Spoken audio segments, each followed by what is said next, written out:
अस्सलाम वालेकुम नाज़रीन, ताज़ 92 न्यूज़ के साथ मैं हूं नाइला भट्टी। चलते हैं आज की अहम खबर की तरफ। खबर शामिल करेंगे कश्मोर से। अली बख्श मीरानी की रिपोर्ट के मुताबिक कश्मोर में नादरा इंचार्ज के नाजायजियों के खिलाफ शहरियों व सहाफ़ी बरादरी का नादरा रजिस्ट्रेशन ऑफिस के बाहर एहतजाजी मुजाहरा। नादरा इंचार्ज सादिक सोमरो के खिलाफ शदीद नारेबाजी।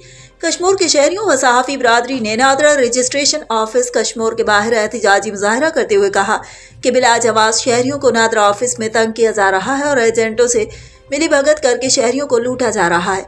नॉर्मल कार्ड के अलावा अर्जेंट कार्ड का दबाव डाला जा रहा है। शहरियों का कहना था कि सहाफ़ियों के साथ भी नादरा इंचार्ज बदअखलाकी से पेश आता है। सहाफ़ियों को कवरेज करने पर मोबाइल तोड़कर संगीन नताज की धमकियां भी देता है। शहरियों ने हुकूमत वक्त से अपील की है कि फिलफौर बदमस्त नादरा इंचार्ज के खिलाफ कार्रवाई करके अच्छा ऑफिसर मुकर्रर किया जाए।